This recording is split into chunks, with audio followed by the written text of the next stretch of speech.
Fala galera do 360 da Bola. Estamos aqui hoje para que a gente possa bater mais um papo novamente com um grande convidado, mas antes, de a gente iniciar aqui a nossa conversa, a gente vai passar aqui um pouquinho das informações que vocês precisam fazer. Nesse momento, se inscreve no nosso canal, @pod360 da Bola, nosso Instagram, pod360 da Bola, e no YouTube, o nosso canal é 360 da Bola. Por favor, se inscreva, ative o sininho para que vocês recebam todas as nossas informações, todos os nossos vídeos, para que vocês fiquem conectados com o 360 da Bola.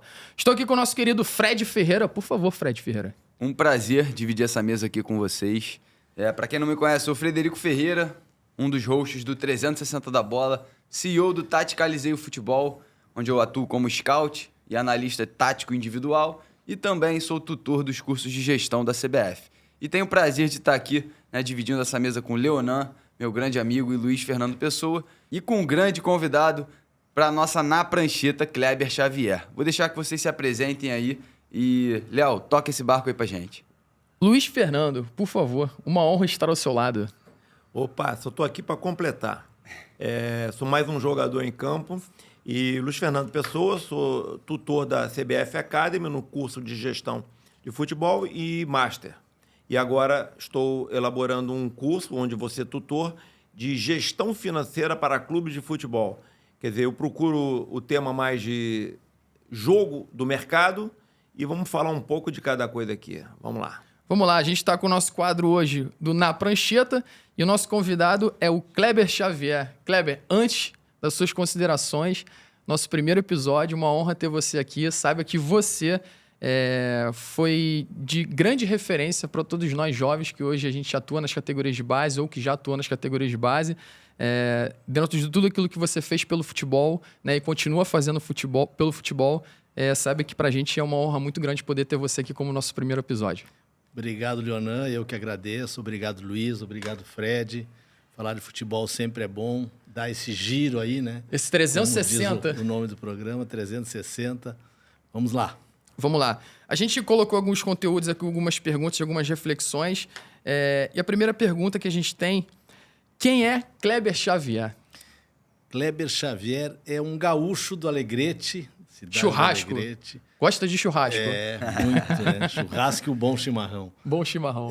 Apaixonado por futebol, que aos 23 anos resolve entrar para o meio do futebol. Como não tinha sido ex-jogador, eu tive que fazer o curso de educação física, lá no Rio Grande do Sul, na Unicinos, depois no IPA, onde eu me formei.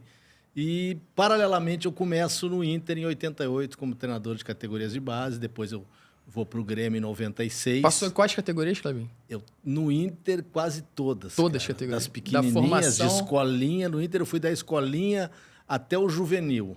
E no Grêmio, eu fui infantil, juvenil, júnior, que era a nomenclatura da época, nos anos 80, anos 90, e depois eu faço a parceria com o Tite em 2001, e aí eu passo a ser de treinador, eu passo a ser um auxiliar, ou segundo treinador, Uma parceria de 25 anos, que se encerrou agora nesse último trabalho nosso no Flamengo, e agora retorno, trabalhando para buscar um espaço de novo agora como treinador principal novamente. Pô, que bacana. A gente tem algumas perguntas aqui que eu acho que vale a gente...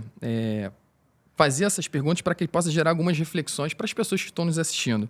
Hoje, para você, Clebinho, qual é a função de um auxiliar técnico? Qual é o 360 de um auxiliar técnico? Como eu falei, o auxiliar é o segundo treinador, É aquele que, junto com o treinador principal, ele elabora os treinamentos, conduz os treinamentos e jogos, É aquele cara que transita muito nas categorias de base, tenta aproximação com as categorias de base. Eu que vim das categorias de base, fiz muito isso nesse processo de 25 anos junto com o Tite, nos clubes e na seleção brasileira. Também é aquele cara que transita nos departamentos, que faz a ligação de todos os departamentos, cada vez maiores dentro do futebol, Hoje de saúde e performance, scout, análise de desempenho, aquele cara que transita, busca informações e trabalha para que a gente se reúna diariamente, discuta os trabalhos, discuta os pré-treinos para que a gente possa desenvolver os atletas. Então, praticamente, é um segundo treinador. Eu, na parceria e na experiência que eu tive com o Tite, que ele me deu muito espaço pela relação que a gente tinha, né? E eu me tornei quase que um prático desses movimentos que eu falei, né? Fazendo com que as coisas acontecessem para que a gente pudesse aí desenvolver os atletas nas 4 dimensões. As dimensões do treinador, elas são mais técnicas e físicas, né? Mas esses departamentos te ajudam também a tu desenvolver o atleta nas dimensões mentais e físicas também. E hoje, se a gente for ver, aumentaram muito os números de departamentos, né? Sim. Talvez há 20 anos... Não, nem 20 anos, talvez 15 anos ou 10 anos atrás, a gente não teria tantos departamentos que hoje, de fato, tem dentro dos clubes, né? Você falou de alguns aí.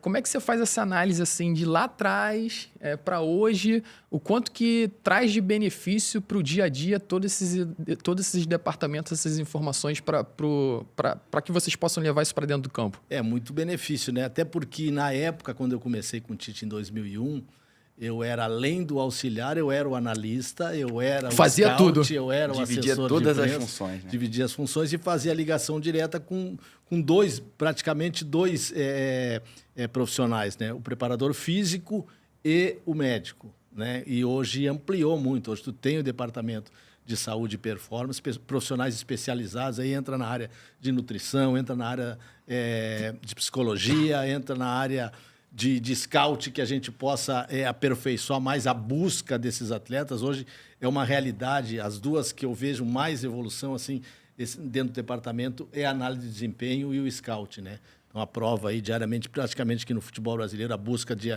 alguns atletas desconhecidos e que vêm aqui e que rebentam por esse trabalho do scout, né? E o analista de desempenho, que hoje muitos já estão se tornando auxiliares. Perfeito. Ou até treinadores, dentro de campo, né? Dentro de campo, Uhum. por essa relação, por esse aprofundamento que eles têm das questões táticas do jogo também, né? São profissionais de altíssimo nível, vários exemplos aí que a gente começou nessa longa carreira, nessa longa parceria que a gente teve. A gente não fala nem... Hoje em dia a gente fala que é um auxiliar técnico praticamente, né? Exato. Ele busca a informação das demandas ali individuais, coletivas, da equipe adversária ou até do próprio time. E ele está efetivamente dentro do campo, dando treino também, né? E eu gosto de falar muito isso porque quando a gente volta dos Emirados Árabes em 2007 e assume o Inter em 2008, a gente traz para dentro do campo o analista, né?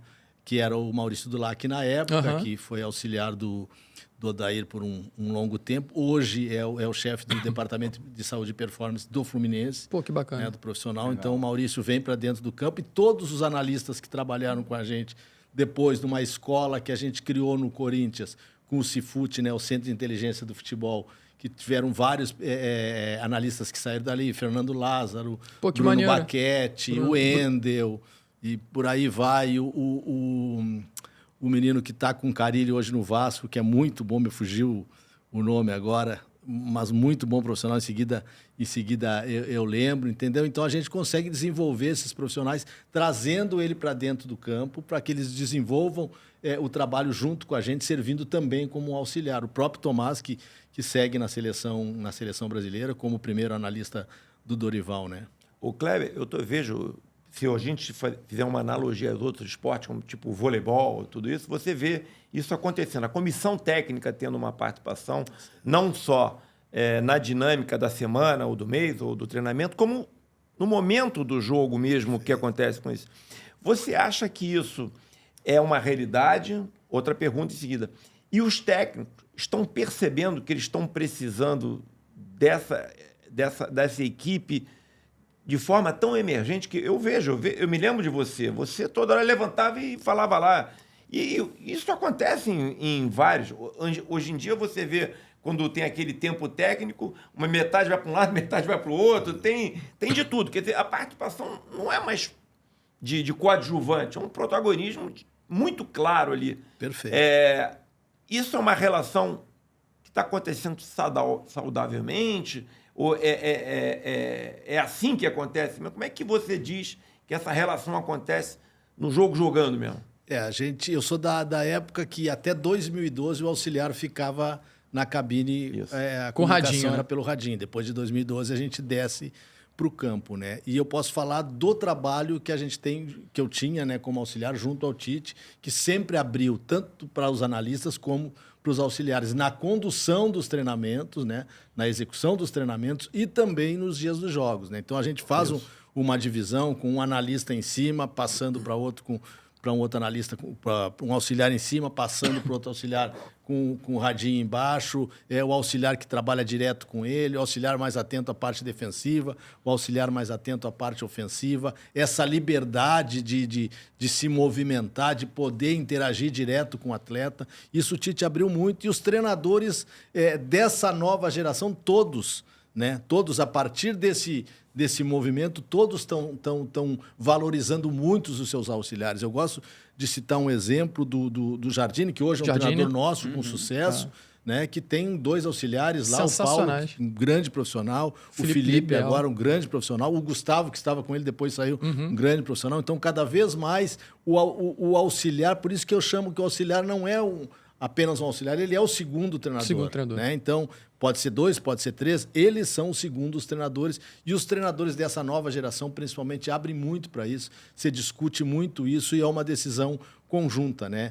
2 olhos enxergam muito, mas 4 olhos, enxergam 6 muito olhos mais. enxergam muito mais. Não é mais um olhar centralizador, né? É um olhar onde você...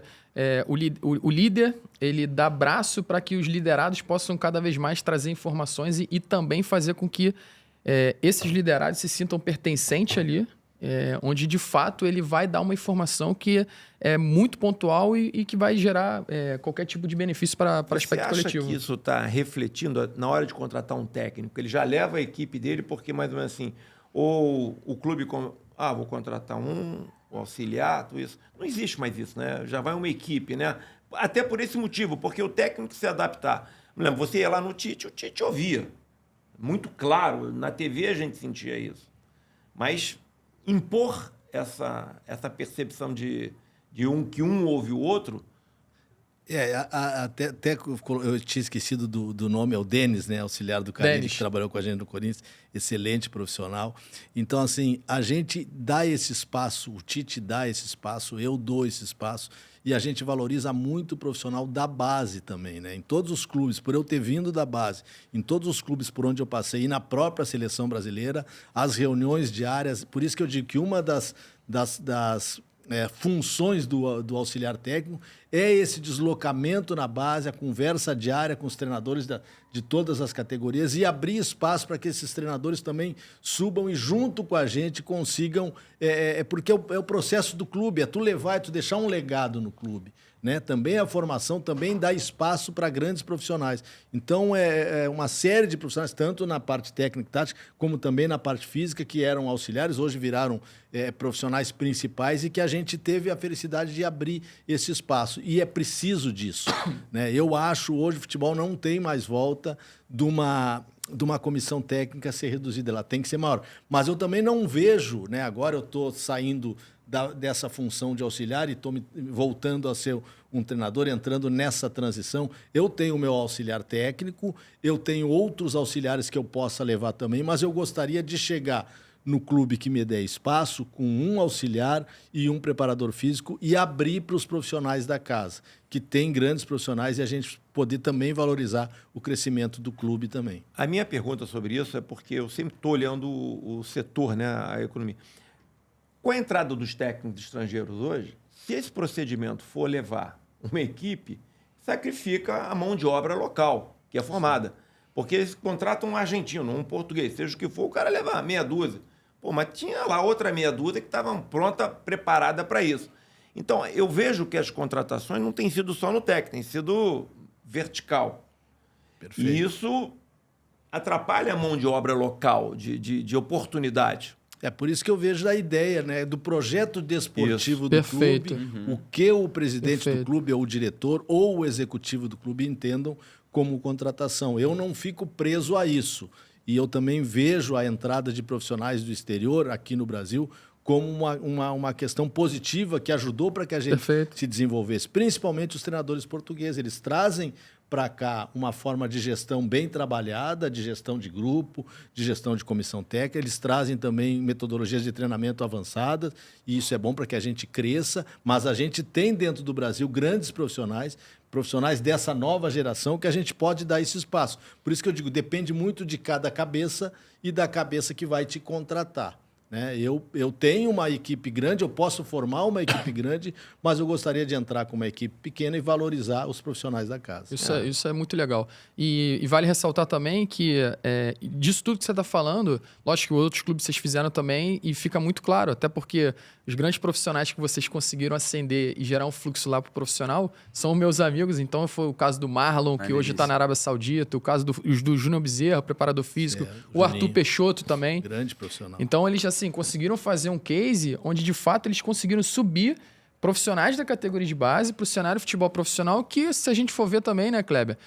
Muitos profissionais que estão ali têm um sonho, né, de um dia poder estar atuando no cenário de futebol profissional, e vocês conseguiram fazer isso muito bem feito lá no Flamengo, fazendo uma linha de sucessão muito bacana, né, onde são profissionais capacitados, profissionais que puderam ter a oportunidade de ter trabalhado com vocês, e hoje a gente desfruta do cenário de futebol profissional. Da minha geração, né, de base, treinadores como o Lisca, como o Guto, depois um pouquinho mais numa idade menor, né, que estavam na base depois que a gente subiu, o André Jardine, o Osmar, eu falando lá de Inter e Grêmio, né, onde a gente começou, Rogério Zimmermann. Então tem profissionais aí crescendo, por isso que eu penso, eu sou um cara de relação. Muito bom. Eu sou um cara de diálogo, eu sou um cara que eu desço para participar. Eu tive, nessa última passagem pelo Flamengo, uma participação e uma relação direta com o Mário Jorge, principalmente, também com o Bahia, que era outro treinador, né? E depois com a entrada do Felipe, com o próprio Felipe, para que a gente pudesse trocar, trazendo esses profissionais e os atletas para que a gente pudesse treinar junto e poder ajudar nesse desenvolvimento todo. Então, eu vejo isso como positivo. E isso é um olhar, sabe o quê? 360. É importante olhar, porque quando você olhar como é o patrimônio do clube, é o atleta. Perfeito. É o atleta. E o investimento, a gente estava conversando há pouco tempo sobre os investimentos que um clube tem que fazer no clube, é base. Se você não tem um técnico que entenda isso, hoje eu já vejo que tem determinados clubes que exigem que tem que ter 30%, 3, 4 em jogadores, já começa a colocar isso. A coisa tem que ser meio positiva, porque senão você está investindo na base, não dá oportunidade.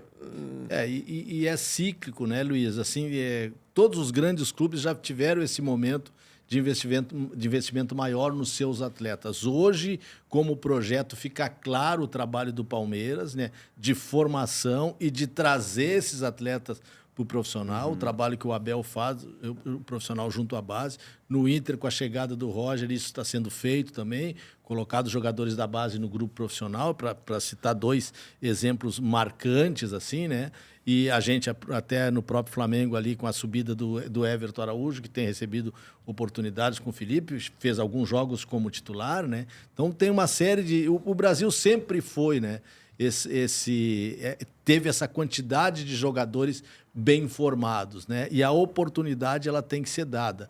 Na minha ideia de trabalho, na minha ideia agora de trabalho como treinador principal, eu gostaria muito de abrir esse espaço para os profissionais da base e também para os atletas da base dentro da equipe. Eu vejo, entendo. E isso está sendo bem claro, por isso que eu volto a citar o exemplo do Palmeiras, que é campeão, né, de Libertadores, é campeão de Campeonato Brasileiro, é campeão de Campeonato Paulista, com um atleta, sempre com 2, 3, 4 atletas da base.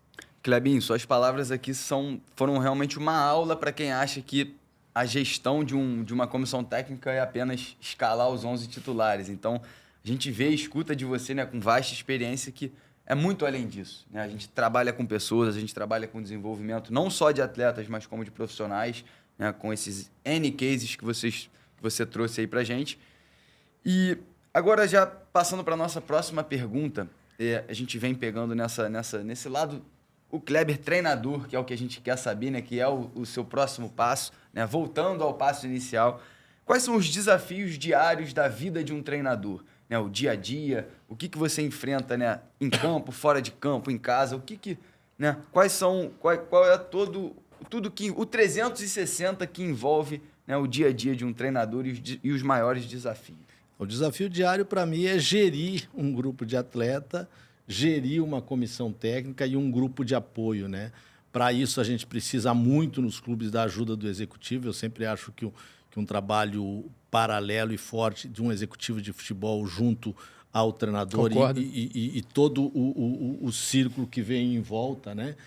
consegue desenvolver mais o atleta, que é o objetivo principal, né? Para que a gente possa desenvolver o atleta nas 4 dimensões que eu falei antes, tu poder a fazer uma análise profunda, tu poder ter o conhecimento do teu atleta, tu poder abrir espaço para um diálogo, tu poder orientar, tu poder motivar esse atleta, desafiar esse atleta, cobrar desse atleta, desenvolver isso trazendo a tua filosofia de jogo, trazendo o teu modelo de jogo, trazendo as tuas...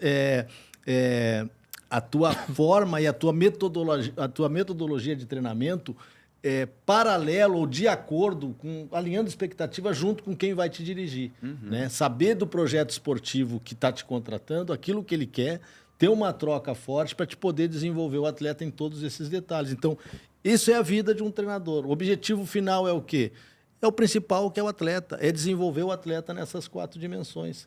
Cada vez mais cuidar individualmente dele para que ele desenvolva tecnicamente, para que ele tenha um refino técnico, para que ele entenda o jogo, para que ele leia um jogo, para que ele encontre soluções táticas para o jogo e para que ele seja um atleta forte física e mentalmente. Coisa linda. E eu acho muito legal esse ponto que você traz de dar abertura, né, para o jogador, dar espaço para o diálogo, porque no final das contas, quem vai desempenhar a função é quem está em campo. Né? A gente que olha de fora o jogo tem e dá todo o suporte necessário para auxiliar na tomada de decisão, mas no final das contas, quem dá o passe, quem faz o gol, é quem está dentro de campo. E você escutar, né, esses grandes agentes, né, da bola, eu acho que é super essencial e isso mostra o porquê o trabalho de vocês ele sempre foi vitorioso e nos trouxe bons frutos, né? Seja com títulos, seja com desenvolvimento de profissionais. E é uma aula isso aqui que você é uma aula que você está trazendo para a gente. E a gente até no futebol, a gente brinca, porque a gente em todos esses grandes clubes que a gente passou e também na seleção, a gente já jogou com plataformas diferentes, com linha de 5, com linha de 4, 4-4-2, 4-3-3, várias plataformas. O importante é a ideia que tu tem a partir do contexto daquele grupo.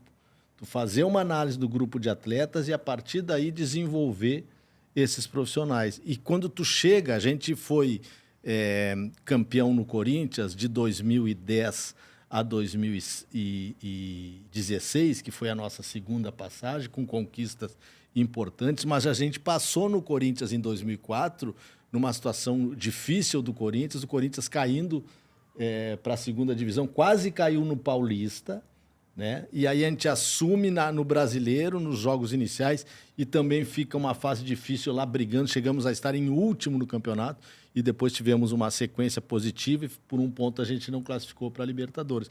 Então o contexto nos fez trabalhar de uma maneira no Corinthians, e com números, né, de desenho, de plataforma, mas com a mesma ideia prática de poder conversar com o atleta, de buscar a melhor maneira de jogar, né, de buscar o melhor entendimento do atleta, de que maneira a gente ia trabalhar a bola parada ofensiva, defensiva, de que maneira a gente ia trabalhar as transições, que são os movimentos do jogo. Depois, quando a gente volta em 2010, numa outra circunstância também, que a gente chega e faz uma série final do Brasileiro ali, o Corinthians vinha de 6 ou 7 resultados negativos, a gente entra e faz 8 jogos, a gente tem 5 vitórias, 3 empates, a gente termina o campeonato em terceiro, é eliminado na pré-Libertadores pelo Tolima, Foi, perfeito. sente uma pressão e aí a gente continua... Isso em 2010, né? Em 2010. Para 2011, a gente continua, né, com o reforço único e a proteção, vamos dizer assim, do Andrés, né, Perfeito. que nos banca a permanência, e a partir dali a gente faz um time para disputar o Campeonato Brasileiro com muita dificuldade, é campeão do Campeonato Brasileiro de 2011, não apresentando um futebol vistoso. Mas em 2015 a gente repete no Corinthians o Campeonato Brasileiro. E jogando muita bola. Jogando muita bola, porque a gente desenvolveu e o contexto era outro. O jeito que a gente formou a equipe, a análise que a gente fez daquele grupo de atletas, podendo colocar uma outra maneira de jogar. O de 2015 era Renato, Jadson? Isso, a gente tinha um meio-campo muito forte, que era Ralf, Elias, Renato e Jadson. O Jadson fazia uma função de aberto pela direita, flutuando por dentro para jogar. E na frente era Love de 9 e Malcom ou Lucas de externo. Muito encaixado, né? Muito encaixado. Fica de 2010, a segunda passagem é 2010 até 2000 e... A segunda passagem é 2010 até 2014. 14. Final de 13 a gente sai, Aham. né? E aí faz um ano sabático, vai estudar, é o ano da Copa, a gente faz uma série de movimentos de estudo e volta em 2015, quando conquista o Campeonato Brasileiro, né? E a gente está muito bem em 16 também na busca, faz uma Libertadores, botar na busca de conquistas, mas aí vem o convite da seleção e a gente acaba indo para a seleção em 16. Legal. Kleber, essa é uma dúvida minha, já que você tocou nesse ponto. Como é que funciona esse período que muitos treinadores, né, a gente vê de reciclagem, de ir a mercado, de ir estudar, né, muitas das vezes fora do país? Né? Então, se você puder compartilhar um pouquinho com a gente como é que foi essa experiência, provavelmente mais de uma experiência que você já teve, porque não dá para parar, né? Quem para tá morto. Então, conta um pouquinho para a gente. Há várias formas de estudo, né? A leitura, né? O visual através de programas de computação, através de jogos que estão aí sendo mostrados a toda hora, e também em loco, né? Com profissionais que te abrem as portas, que tu pode trocar, que te dão esse espaço de tu visualizar dentro do campo de treinamento e uma troca em cima disso, né? Esse momento que a gente aproveita e discutindo essas questões, né? Esse aprendizado, teorizando algumas situações, né? Já que tu não pode colocar na prática. Eu até coloco muito isso que o futebol, né? Há quem torce, que é permanente, mas há a imprensa esportiva que faz a análise o tempo inteiro. Há o treinador de clube que ele tem que estudar e colocar em prática imediatamente, e muitas vezes tu está numa grande equipe sem tempo, porque tu joga um jogo em cima do outro, às vezes não tem nem tempo de treinar. E há o processo de seleção que a gente passou 6 anos e meio, que tu consegue estudar. E te preparar para colocar em prática nas convocações nos períodos de data FIFA. Foi uma experiência que a gente viveu, que é diferente, né? Que é diferente, e a gente, com esse tempo, tem muito tempo para estudo. E de que forma a gente estudou nesse período da seleção brasileira? Trazendo até a CBF jornalistas esportivos, ex-atletas, atletas, ex-treinadores, treinadores, para que a gente pudesse conversar, visitando os clubes e a abertura que esses clubes nos deram no Brasil e fora do Brasil, podendo trocar com treinadores experientes de muita qualidade e discutindo diariamente, porque a gente cria na CBF, quando a gente assume, em 2016, uma rotina de trabalho que ela não existia, né? O treinador de seleção, ele sempre faz a convocação, se apresenta, faz a convocação e retorna para sua casa. E o trabalho dele é fazer algumas viagens ou algumas reuniões esporádicas. Nós não, a gente criou um processo que a gente cumpriu o mesmo horário que os funcionários da CBF cumpriam. Eles entravam às 10 da manhã, saíam às 7 da noite, a gente cumpria o mesmo horário. E usava esse tempo para essas relações, para essas discussões, para esses estudos também com os profissionais da base, né, que estavam ali junto com a gente, Amadeu, antes Micali, depois Jardine, Paulo Vitor, Guilherme Dalladéia, Leal, todos eles, Ramon agora. Eu ia perguntar disso porque quando você falou disso eu falei, cara, provavelmente se contemplava a base também, porque eu lembro que eles faziam muita visita lá no Flamengo.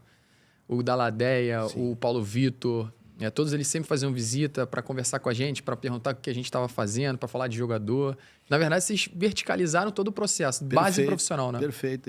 E era muito legal isso, né? O que a gente desenvolveu, que a gente conseguiu aprender, o que a gente conseguiu trocar, porque é uma via de duas mãos, né? É uma troca. Tu confirma muitos pensamentos que tu tem, tu traz pensamentos novos, tu acaba deixando de lado alguns pensamentos que tu vê que não serve mais, e até trocando com os atletas. Por isso que a gente fala que no desenvolvimento do atleta tem que haver esse espaço para o diálogo. Hoje, não é de hoje, né? Hoje parece que está mais claro ainda, o jogador cada vez mais interessado no seu desenvolvimento particular, trazendo o coach tático, trazendo o seu preparador físico, não só o atleta que vai para fora do país, mas o atleta dentro do país, mas ele querendo aprender e discutir a leitura do jogo, né? Ele discutindo o seu crescimento. E é legal ver isso, né? Tu tomar uma decisão, tu passar uma orientação e o atleta vir, pô, não é melhor fazer assim? O que tu acha, professor? A gente pode fazer desse jeito? Então, tu cria um processo de jogo, tu cria um modelo de jogo discutindo com os teus atletas. Excelente. E, Leonão, acho que você fala muito disso, né? Que é você fazer, né, o seu atleta, o seu subordinado, que seja, se sentir pertencente ao processo. Então, dando voz, dando esse espaço, cara, eu acho que mostra o porquê o trabalho do Kleber junto à comissão do Tite sempre funcionou de forma absurdamente boa. E assim, traz mais uma vez, é um ponto de reflexão. Cara, os caras estão... Comissão da Seleção Brasileira, é o ápice que você pode alcançar no futebol brasileiro. E você está indo lá discutindo com todas as bases de cada time. Não, isso aí é sensacional. Você quer escutar, você quer aprender, você quer trocar. O futebol ele não é uma ciência exata, né? E eu tenho coisas que eu pensava um mês atrás que hoje eu já penso diferente porque eu troquei uma ideia contigo, que hoje eu estou escutando o Clebinho, né? Que o Luiz trouxe um ponto que me fez, né, olhar de uma outra forma. Então eu acho que é importante para a gente entender que o futebol não é exato, que a gente precisa estar em desenvolvimento o tempo inteiro. Ô, Kleber, há pouco tempo eu vi uma entrevista, que era a questão, técnico estrangeiro chegando. Certo. E o fluxo de ida é pequeno. Aí estavam comentando, ele tocaram um ponto que eu queria ouvir de você a sua opinião. Que os técnicos portugueses, quando vem um técnico português, ou seja, quando pega os títulos dele, é muito menor do que os títulos que o Tite ganhou, que qualquer outro ganhou. Estão muito mais premiados os técnicos brasileiros e estão perdendo espaço. Né?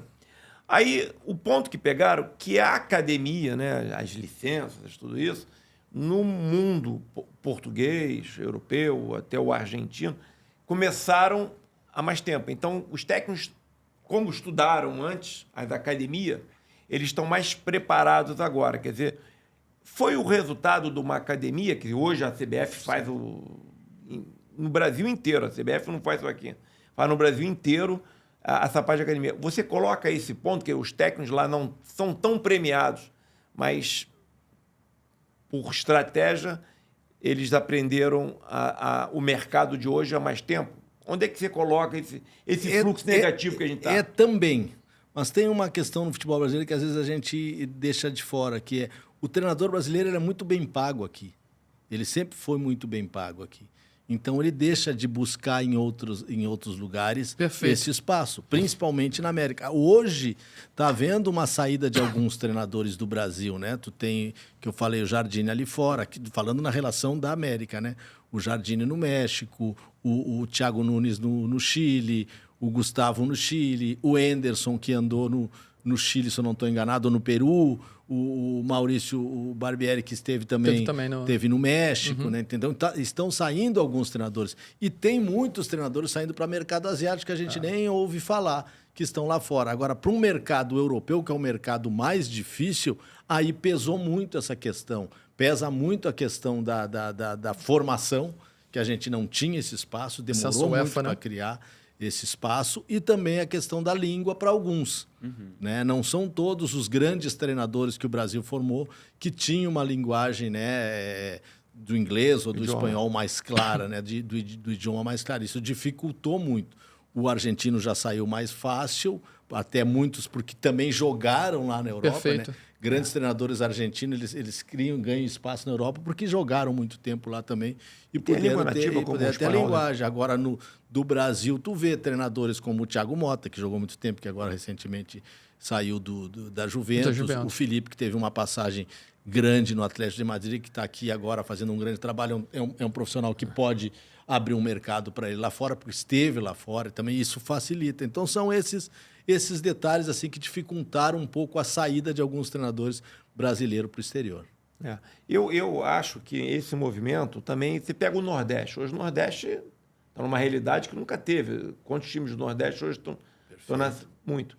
Tem o Norte. O Norte também tem o Centro. Quer dizer, eu acho que esses outros centros que o Brasil tem denso e com clubes de expressão, isso é um mercado a ser explorado. Eu acho que vão entrar no cenário de protagonismo pela sua economia mesmo, porque o que rege o futebol é a economia. Perfeito. Não tem jeito. Se você tem que ter uma cidade densa, economicamente forte, para ter um clube que se pague dentro da região. E o Brasil hoje tem os seus polos de economia, o centro com a agricultura muito forte, o norte tem, se pega lá no Amazonas, tem a Zona Franca, que tem clubes lá que nem o Amazonas, há 20 anos aqui, ninguém sabia, e né? Hoje está se desenvolvendo. Hoje está desenvolvendo. Santa Catarina tem uma economia muito forte. Perfeito. Então, isso é um ponto que eu acho que isso pode ser melhor explorado. Na própria Alemanha, tem clubes que viveram porque tinha uma fábrica lá, né? A Volkswagen. Quer dizer, teve realidade Então, eu acho que o Brasil, economicamente crescendo e com uma renda mais distribuída pelas suas cadeias produtivas de perfil que o Brasil tem, eu acho que é um perfil para desenvolvimento do esporte. Hoje tu vê, cada vez mais as séries vão ficando mais fortes, né? Isso. A Série C hoje não tem um grande, dos maiores, né? Dos 10, 12 principais clubes de nome na Série C, como sempre tiveram nos últimos anos. Mas está muito nivelado. Está muito nivelado. Né? Tem os 2 do Pará, tem 2 de Santa Catarina, tem... O Goiás, 2 ou 3 de Goiás, são equipes fortes e com estruturas. Tu vê as estruturas montadas em times do interior de São Paulo, como o Mirassol, que subiu agora, ou o Novo Horizontino, que não subiu. No Pará, que eu falei, o Remo subindo agora, o Atlético, que é um time pequeno de Minas, entrando agora na Série B, e a Série C fortalecida também, né? Por isso que nesse espaço que eu coloco, quando me pergunto qual o mercado que tu busca, né? Eu tive muita experiência em grandes clubes, mas eu também busco um mercado, uma possibilidade de trabalhar nas séries do Brasil, não só na A, como na B, como na C. Perfeito. Porque tem clubes estruturados, né? Na Copa do Brasil você vê muito essa oportunidade, Sim. né? Que são clubes que estão isolados, mas conseguem criar... E eu acho que tem uma coisa no futebol que economicamente é forte, são as marcas. Sim. Você pega no Rio de Janeiro, nós temos 4 clubes, mas pega os clubes do interior ou do subúrbio aqui, são marcas ótimas. Falando agora o Volta Redonda, Volta Redonda, Série B, né? Que um grande a gente trabalho tem que o Olaria. A gente viu o Olaria, Potencial absurdo, Olaria. o Goitacás, o Americano. Boa Vista fazendo Resende, trabalho. fazendo bom trabalho na base também. Exato. Então, Nova quer dizer, Iguaçu. Nova Iguaçu. Boa Vista, né? Então, o que acontece? Você começa a pensar que tem que olhar para esse mercado como um todo. Eu digo o técnico, o médico, o preparador, o atleta, tudo isso. E o Brasil permite esse tipo de... Hoje, né? Hoje se determinou mais uma eleição, né? A reeleição do presidente Edinaldo, por um processo aí que pode durar 4 mais 4, né? E até 30, e não me lembro agora o cálculo, até quando ele pode continuar como presidente. E eu como profissional, né? E como um cara que vive no futebol, principalmente no futebol profissional há 25 anos, cada vez mais tentando fazer com que eles investam mais ainda, né? Tem que haver mais investimento, tem que buscar mais apoio de empresas, tem que fazer cada vez mais ficar forte essas séries, né? As séries, agora a Série D também ganhar um pouco mais, para que a gente tenha cada vez mais um futebol de alto nível nesse Brasil, que ele é gigante, ele é imenso, como tu falou. Não, e a economia, ela cada vez mais está diluída. Então, o que acontece? Você pega uma marca, seja de que for, de material esportivo, seja de que for, vai lá para o Nordeste, vai vender bem. Perfeito. Se trabalhar, vai vender. E ela sustenta um clube, sustenta 2, e a TV, e assim por diante. E o público apaixonado, olha o campeonato cearense, olha o campeonato baiano, a quantidade de público, né? O nordestino é apaixonado pelo futebol. O que eu acho, às vezes, Kleber, eu faço uma conta muito clara, o ticket médio por torcedor é que está baixo. Eu acho que tem que aumentar. Cada clube tem um torcedor. Tem lá, o Flamengo tem um número de torcedor, o Vasco tem um número. Então, o que os clubes têm que tentar é que esse torcedor traga uma margem maior de contribuição. Então, vou tirar dos grandes centros resolvidos. Nordeste tem torcedor, e não é pouco, não. Muito. Santa Catarina tem muito, e não é pouco. O centro. Então, tem que trabalhar essa margem de contribuição que cada torcedor traga para o clube. Você é vendendo camisa, você é vendendo televisão. Certo. Hoje está crescendo muito as TVs do clube. Sim. Hoje você vê as contratações últimas agora que fizeram, porque é monetizar. Perfeito. É monetizar. Isso tudo é margem de contribuição para o clube. Então, quer dizer, uma TV, você pensa bem, o clube hoje tem toda a matéria que vai para as grandes mídias, nascem no clube. Sai direto. Cada vez mais, exato. A dificuldade... E o clube não trabalha essa matéria de maneira nenhuma, né? Quer dizer, assim, está na hora de começar a trabalhar essa matéria para monetizar o clube. Isso dentro do 360 que a gente fala, né? Outro aspecto econômico do futebol, com a tua especialização e de outros profissionais que possam buscar esse crescimento. É unir essas forças. Exatamente. Né? É unir essas forças. É buscar a questão do jogo interno, né? Com quem administra esse jogo, com quem faz esse jogo ficar mais valorizado. Eu vi uma mensagem, não sei se eu mandei para vocês, diz assim, O Palmeiras montou um banco, né? Uma fintech lá que ele montou lá com um white label, né? Ele põe a marca dele e os torcedores acabam usando aquele banco. Teve uma contribuição gigante em 2 meses. Por quê? É o torcedor se fidelizando à marca. Então, eu acho que esse tipo de visão... Tem que ser ampliada, tem que ser ampliada. Em mercados densos... Pô, você pega ali na Bolsa de Valores, tem muitas empresas grandes no Nordeste, no Sul, no Centro, no Norte. Temos que trabalhar a economia em prol. Criar produtos, né? Criar produto. O futebol é um grande negócio de entretenimento. Quem vai pagar o futebol é quando olhar aquilo ali como entretenimento. Por isso que eu coloco também dentro dessa profissionalização de todos os setores, né? Então, agora, com essa reeleição de quem comanda o futebol, olhar mais ainda para dentro do futebol, fazer mais pelo futebol, para que a gente consiga atingir esse mercado todo aí que precisa evoluir. Muito bom. Eu vou compartilhar com vocês. Posso estar errado, posso estar enganado, mas eu estou muito otimista com o nosso cenário aqui no Brasil. Eu acho que a gente vem dando passos aí grandiosos para o nosso desenvolvimento, como futebol mesmo, todo o ecossistema, olhando a entrada de SAF, profissionalização de gestão de setores. E, cara, isso reflete na nossa competição, como a gente vem mencionando aqui, Série A hoje recheada de talentos, né? Nomes nacionais, internacionais. E eu acho que o solo está muito fértil. Então, a gente tem que, de fato, olhar e aproveitar essas oportunidades. A gente vem vivendo momentos distintos, né? Por exemplo, a chegada das SAFs em um momento onde clubes estavam muito endividados e foram vendidos a preços, né, abaixo do valor real daquela instituição. Mas agora já estamos vendo um momento de transição, onde aquele clube que foi, né, um exemplo aí, para citar o Cruzeiro, comprado na baixa, já foi vendido. Né, e quanto vale um Cruzeiro hoje? Então, esse movimento ele tem sido forte, na minha opinião. Não sei se no tempo de vocês, eu sou um pouco mais novo, né, viram tantos craques em campo como a gente vai ver nesse brasileiro desse ano. Esse é um debate que vai muito de geração para geração. Mas queria compartilhar que eu estou muito esperançoso com o nosso crescimento. E queria saber se vocês compartilham desse movimento, se é de fato uma visão, né, de quem está olhando para esse potencial que a gente tem a explorar ainda, um gap que a gente consegue chegar e se consolidar como país do futebol mais uma vez. Porque Fred, o talento ele está aqui, cara. Eu acho que existem 2 pilares que estão assim, palmeando, tá em cima da mesa, que é a profissionalização e olhar o futebol no seu ecossistema como um todo. É o ingresso, é o reconhecimento de face, é o bar, é a camisa, é o marketplace, tudo que envolve, é a cadeia produtiva. Temos que olhar isso. E o que a gente também tem que olhar também é a questão do valor da marca. Os clubes não podem ser vendidos como eles são vendidos. Eles estão vendidos abaixo dos valores que ele tem. Então, a gente precisa criar uma valorização que aquela marca ela é monetizada para quem comprar. E a gente precisa trabalhar isso. Eu acho que nós estamos vivendo um momento da economia que ele é crescente. Agora, outro ponto fundamental que eu acho que vai dar a alavancagem que a gente precisa é a criação da Liga Unida. Eu acho que a gente está começando, tinham 2 ligas, não se falavam, agora está começando a se falar, já tem uma televisão já pegando as 2 ligas.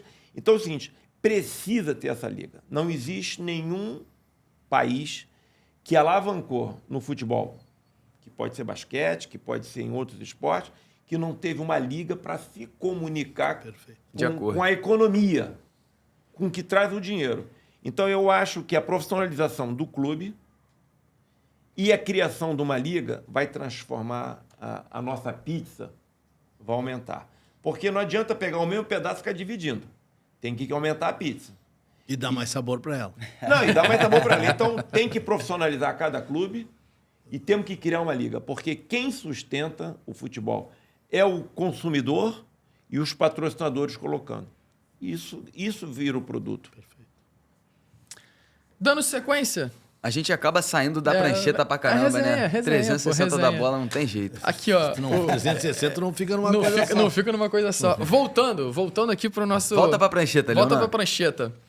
Kleber, no seu olhar, nas suas características, no que você pensa, O que você acredita hoje você como treinador, o que você acredita hoje sobre o seu modelo de jogo? Como é que a sua equipe quer jogar? O que você acredita? O que você gosta? O que é um futebol vistoso para você? A minha situação agora de fazer uma transição e de entrar no mercado, ela tem que estar muito aberta aonde eu entrar e de que forma eu for entrar para ver que Perfeito. tipo de jogo eu vou apresentar. Perfeito. Então, como qualquer treinador, eu tenho que dominar os tipos de jogo. Né? Perfeito. O que eu gosto de uma pressão alta, bem trabalhada, cada vez mais individualizada, cada vez mais alta, cada vez mais organizada. Não tem como ser diferente. Numa posição de ataque independente, se for jogo de posição ou se for funcional, Perfeito. na perda da bola tem que ter a pressão. Então, tu tem que buscar esses comportamentos nos atletas. Treinar, na tua metodologia, tem que visar a busca desses comportamentos. Né?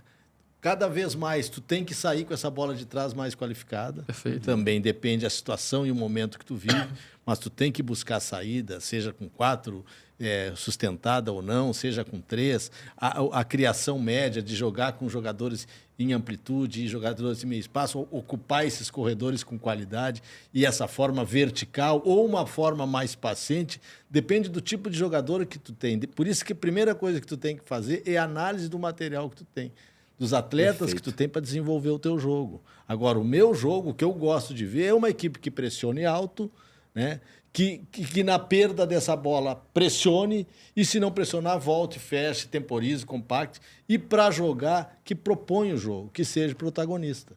Entendeu? Esse é meu ideal. Perfeito. Mas há o mundo ideal e o mundo real. Uhum. Entendeu? Então, assim, o que não dá para abrir mão? Não dá mais para abrir mão de perder e pressionar. Uhum. Hoje, futebol não tem como. Impossível. Entendeu? Não dá mais para abrir mão. Não vejo a forma de ganhar com um jogo longo, de bola longa.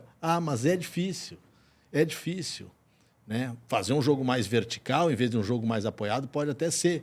É uma ideia que se tem, né? Ocupar por dentro para atrair, para buscar o jogo fora. Entendeu? A ideia é que pode ser. Mas depende muito de que tipo de jogador tu vai ter para fazer isso. Por isso que tu tem que desenvolver e o tempo para desenvolver, né? Desenvolver individualmente cada jogador, para que ele tenha uma postura para receber essa bola, para que ele consiga ocupar melhor o seu espaço, para que ele tenha uma tomada de decisão mais clara, para que ele tenha aquele que a gente chamava de jogo, jogar de olho fechado com seu companheiro, buscar esse entrosamento, conhecer esse jogador que joga ao seu lado, para saber se ele vai vir receber no pé ou se ele vai atacar em profundidade, de que forma nós vamos atrair para buscar esse espaço. A gente tem que saber, porque tu fez uma colocação antes da quantidade de craques que a gente tinha. O Brasil sempre foi cheio de craques. Eu sou um cara de outra geração. Né? Eu agora, sábado, estou completando 61 anos. Então, Tá voando, Kleber. Bem demais. Já são 37 anos dentro do futebol. Então, aquilo que tu tinha a revista Placar, que era a única referência que a gente tinha de leitura, que tu olhava, e o quinto lateral esquerdo jogava muito. Verdade. O sexto lateral esquerdo jogava muito, mas o futebol era outro jogo. Exatamente. Era um jogo com espaço, era um jogo com tempo. Dominava, girava no eixo, olhava, não tinha 3 dias para pensar, né? Não tinha essas. Por isso que o jogo foi cada vez ficando mais físico e mais tático. Né? Por isso que hoje, quando se fala em jogo de posição, o jogo funcional, é a teorização do jogo. Né? Perfeito. Simplesmente se estudou o jogo para se achar isso. Então, tu tem que buscar na tua metodologia treinamentos individuais, treinamentos setoriais, intersetoriais, progressivos e por aí vai, né? Nunca deixando, eu acho que o treino formal, né, que o coletivo, ele ainda faz parte do processo, né? Ele ainda faz parte desse. Eu gostava muito de um colheto. Né? O coletivo ele pode ser trabalhado e deve ser trabalhado para que tu dê um entrosamento à tua equipe, mas a tua equipe hoje, cada vez mais, ela não são só os 11. Hoje tu não faz mais futebol com 11 jogadores, com o time do papel. Esse é o time do papel. Quando começa o ano que os times contratam os jogadores, tu fala assim, agora o time titular vai ser esse. Sim, mas os clubes contrataram 2, 3 jogadores para cada posição e às vezes... Olha um exemplo. O Flamengo tem Alexandro, Ayrton, o Vina, que está voltando de lesão, e o Varela, que agora, por uma necessidade, o Felipe teve que usar lá. Então, tu tem 4 jogadores, 4 laterais esquerdos. Então, tu pode usar um lateral esquerdo com uma característica ou outro, dependendo do jogo. Dependendo do jogo. Não, e são 4 com características distintas. Exato. Aonde que tu vai levar vantagem? Por isso que o jogo de posição, que é um jogo que busca vantagem, às vezes tu pode não repetir a equipe. Eu vou jogar contra uma defesa que se porta de uma maneira, eu vou Perfeito. usar esse ou aquele jogador com características diferentes.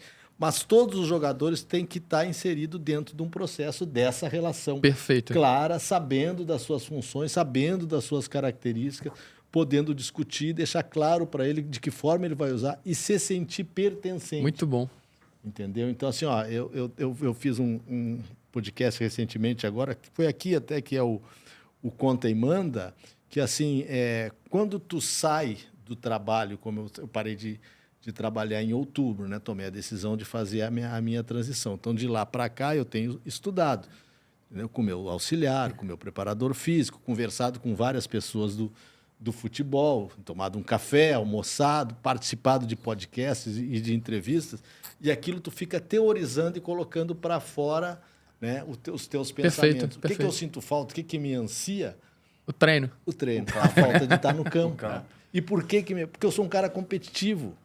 Né? Então, assim, qual é o meu objetivo agora? O meu objetivo é ganhar como treinador aquilo que eu ganhei como auxiliar. Perfeito. De todas as competições que a gente disputou nesses 25 anos, eu e o Tite, só uma a gente não foi campeão, que foi a Copa do Mundo. Todas as outras a gente ganhou. A de seleção tem a Copa América, ganhamos. De clube, estadual, brasileiro, Copa do Brasil, Libertadores, Sul-Americana, Mundial, todas a gente... E eu sou um cara competitivo por natureza, então eu quero fazer um time que seja competitivo, Perfeito. que seja dominante, né? E que a gente consiga satisfazer, ter prazer de estar ali vivenciando esse momento de dia a dia, de prazer de estar no dia a dia para conquistar.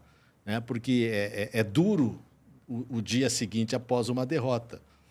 É duro o dia seguinte após uma perda de um título. Né? Mas ele te possibilita trabalhar de novo para conquistar de novo. E aí tu tem que buscar. Eu não me sentiria... Se eu fosse um perdedor, eu não sei se eu duraria 25 anos trabalhando como treinador profissional. Eu ia fazer outra coisa. Não consigo viver nesse jeito. Eu gosto de ganhar, de ter o prazer, de ver a alegria do meu atleta, a alegria de quem trabalha no processo. E eu gosto de essa relação pessoal com o cara que cuida do campo, com o cara da cozinha, com o teu porteiro, com o teu segurança, o cara que está no dia a dia do clube, que ele é vencedor, é ele que também ajuda para que tu consiga essas vitórias. Né? Então, é por aí. Isso é vida. Deixa eu te fazer uma pergunta. Como é que você olha a gestão do departamento de futebol de um clube verticalmente? Eu vejo essa questão, tem que ser campeão na base, em todos, ou então tem que criar um fluxo natural para o profissional. Como é que você enxerga essa gestão lá do departamento de futebol? Eu sou da época que vem do diretor estatutário. Presidente e diretor estatutário. Né? E hoje muitos clubes já estão perdendo esse diretor estatutário e já estão direto com a relação presidente ou dono e o executivo. Né? Então, para mim, esse comando é o comando principal e o treinador tem que estar alinhado com esses projetos, com esses objetivos do executivo ou do presidente do clube. Ele tem que estar ali para que possa desenvolver. E, a partir dali, tu tem que ter profissionais que façam com que a coisa ande. Né? Tu precisa ter bons gerentes, tu precisa ter bons supervisores, para que esses profissionais conduzam o caminho desses funcionários, que eu chamo de grupo de apoio, massagista, roupeiro, segurança. São importantes tu ter um atleta de alto nível, um atleta que trabalhe, te dedique, que tu queira tirar o máximo e desenvolver esse atleta. Tu precisa de profissionais ao lado dele, servindo ele com qualidade. O pessoal da cozinha, o nutricionista desportivo, que hoje tem essa realidade também, ou um departamento de performance e saúde bem abrangente. Né? O profissional de mental, o psicólogo, hoje ele é muito importante, cada vez mais a pressão que os atletas sofrem é muito grande. Né? Então, eu vejo essa estrutura de cima para baixo, esse organograma de cima para baixo organizado. Se isso andar paralelo com a base, para mim, melhor ainda.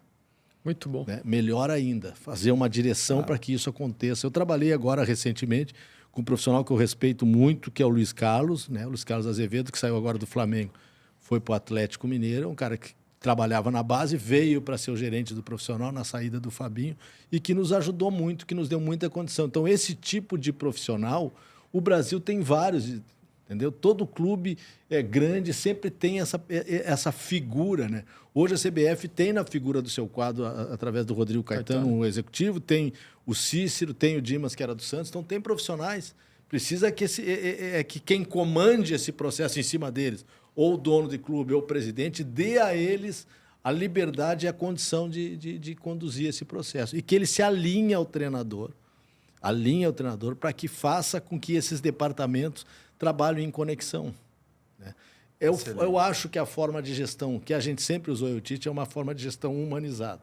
O que é, para mim, uma forma de gestão humanizada? É quando tu cobra com clareza e tu elogia com verdade. Isso aí. Né? E que tu interaja dentro desse espaço que eu falei. Uma troca, um diálogo, uma abertura, que tu motive, que tu desafie o teu atleta, mas aí não é só o treinador, são os departamentos. Né? O clube que determina, através do seu organograma, através da sua estrutura, uma rotina para o atleta, que ele entre no clube, receba uma alimentação, que ele entre no clube, receba já dos funcionários que estão ali de cada departamento a sua relação, né? O fisiologista venha saber como ele está se sentindo, o médico venha saber como ele está se sentindo na saúde, fazendo aquela avaliação, o preparador físico, seus auxiliares, trabalhando eles individualmente para que mantenha o trabalho de preventivo de diversas situações, e por aí ele vai até que ele chegue no campo, faça seu treino e depois, né, desse treino, no pós-treino, também se avalie tudo isso. Então, isso é diário. Esse crescimento é diário. Eu vi agora, eu tenho postado algumas coisas no meu Instagram, né, matérias legais que eu vejo de futebol, principalmente futebol, de outros esportes, mas principalmente futebol.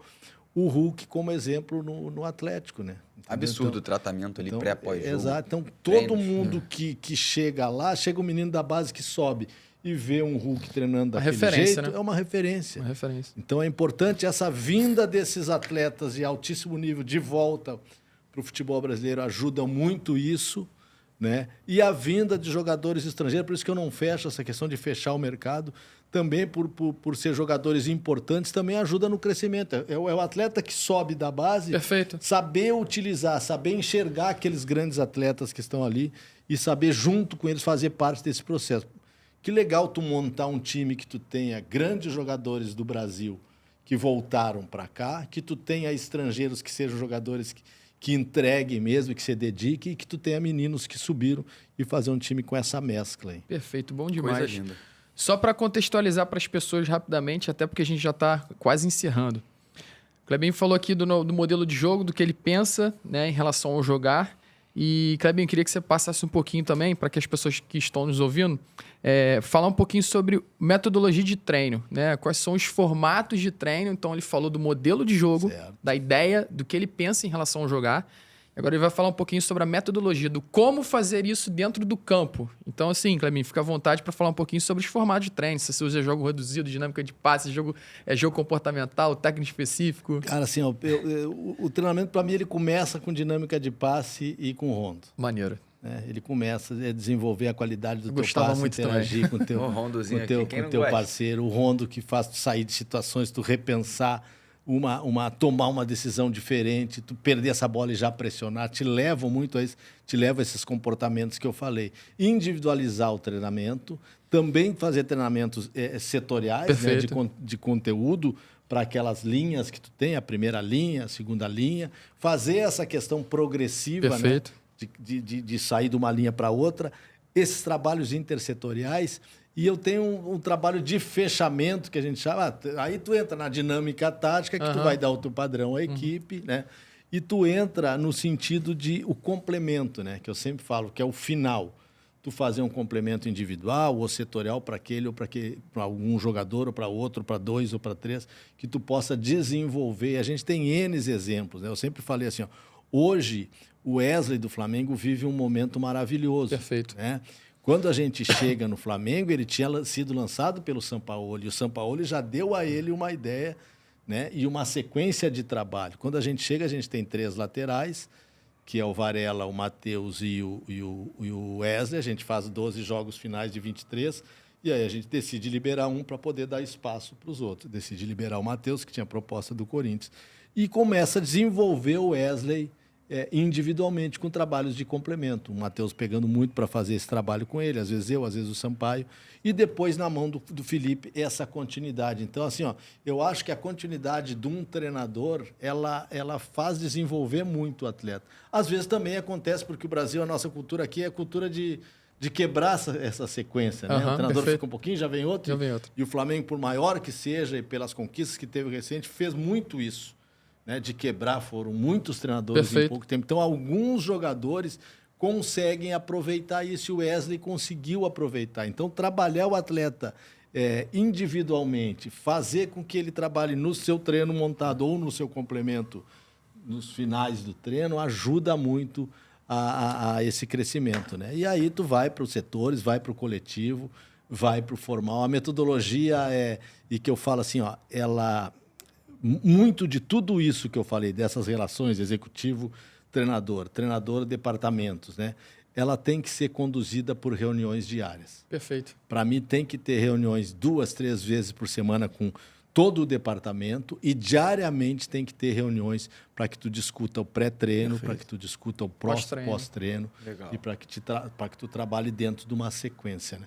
Embora, às vezes, a gente não treine, né?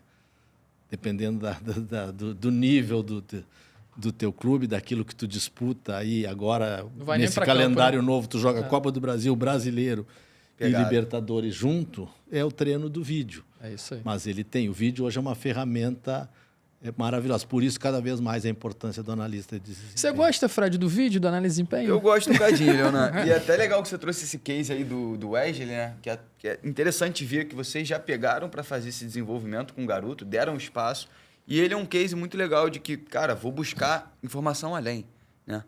Buscou, fora, faz essa consultoria tática individual. Tem o trabalho da Outlier, né? Assim que se fala. Acho que é é Outlier, que é altíssimo nível, que ela conduz os trabalhos com ele. Muita gente, às vezes, vira a cara para o trabalho paralelo, fora do clube, de algumas situações personalizadas, e eu acho que cada vez mais é uma realidade e que o treinador e a comissão devem interagir com esses profissionais. Para alinhar os processos. Para alinhar os processos, para que tu consiga tirar mais dos atletas. Manda um abraço também para o Eduardo Bartem, também que é hoje um analista de desempenho, que trabalha com vários jogadores hoje de Premier League, de seleção brasileira, que estará em breve aqui com a gente também. Excelente. Não, é um setor que só cresce e que, assim, ele vem para auxiliar. Muita gente acha que você quer trazer informações, né, que vão confrontar com o treinador. Pensa, não. Pelo contrário, você está olhando para o desenvolvimento, para o auxílio no desenvolvimento daquele atleta.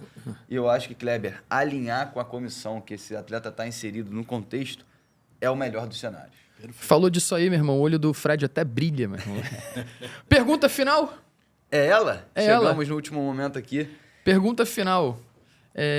Pensando no 360 da bola, Kleber, qual a história e experiência assim, mais marcante na sua carreira em 1 minuto? Mas pensa no 360 mesmo. Eu tenho mesmo. só 1 minuto, mas eu posso falar um pouquinho antes do negócio? Pode. Então vou falar rapidinho. Quando eu me apresentei no início, eu esqueci de falar que eu sou pai do Pedro.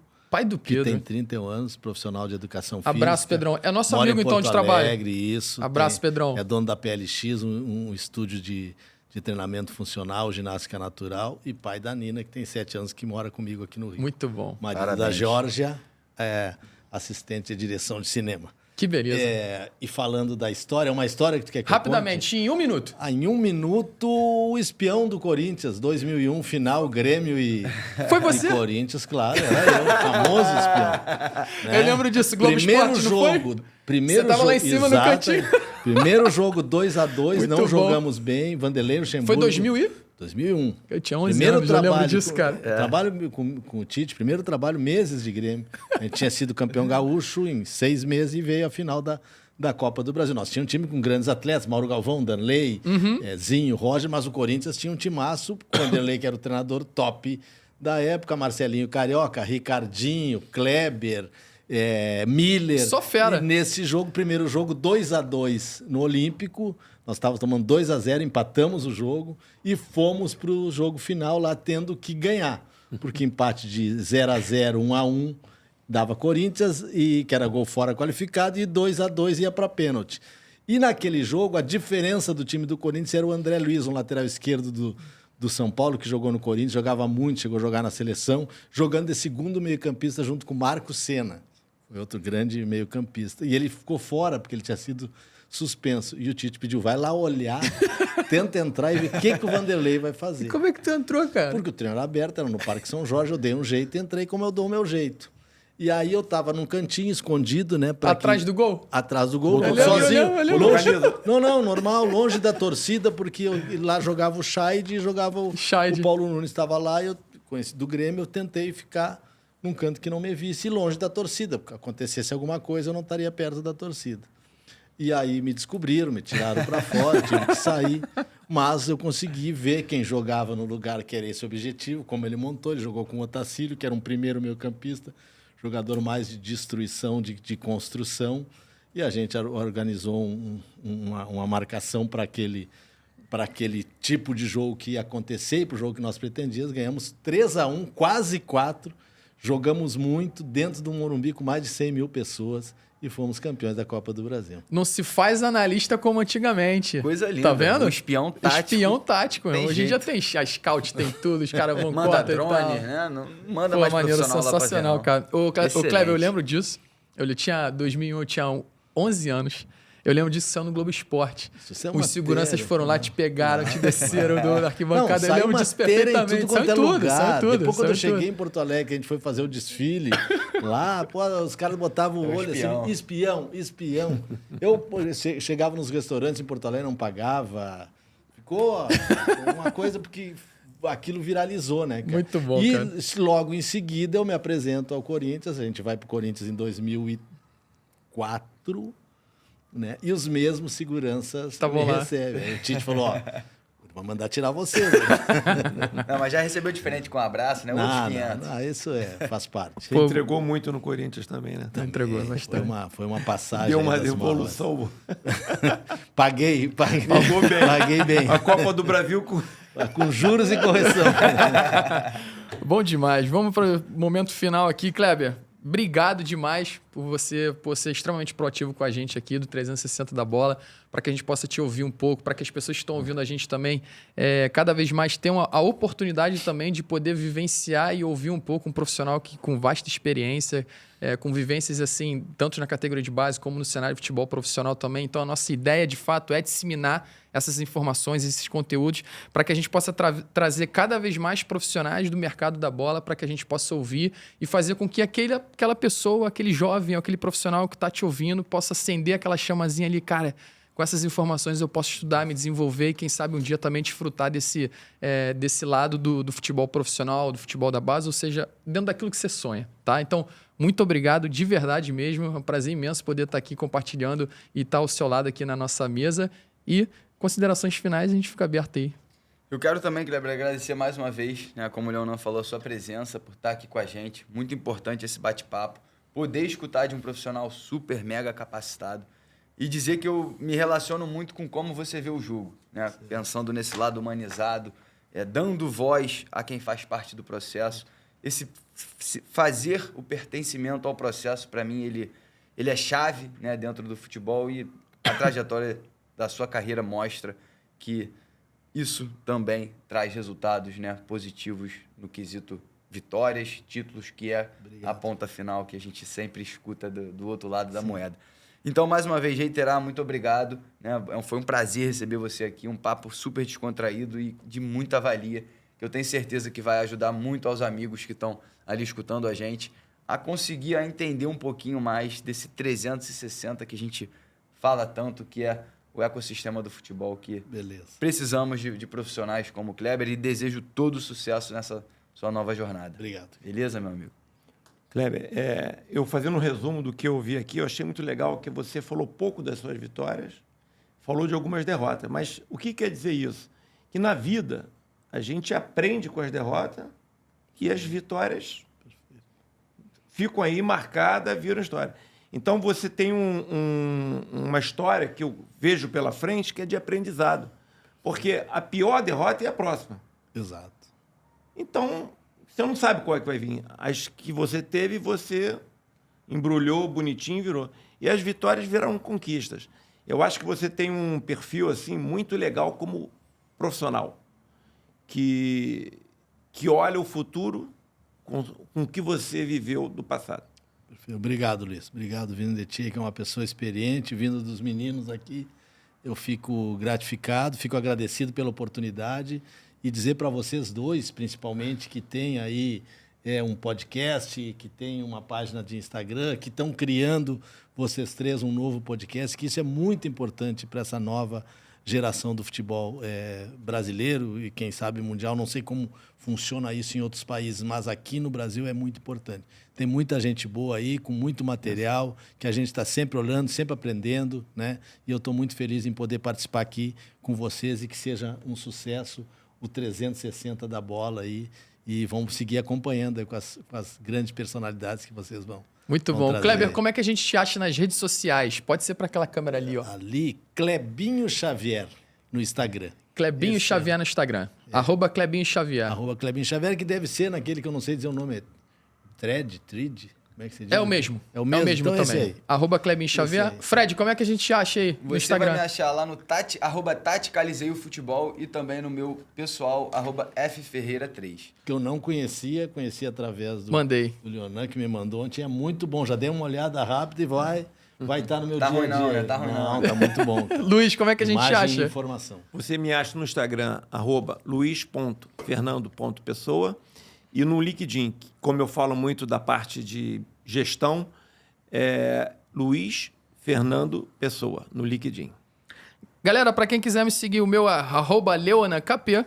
E também para quem quer seguir, @Curso de Futebol, onde dissemina informação, conteúdo para todos os pertencentes da modalidade esportiva, com cursos extremamente acessíveis para que vocês possam se qualificar e trazendo grandes profissionais do mercado.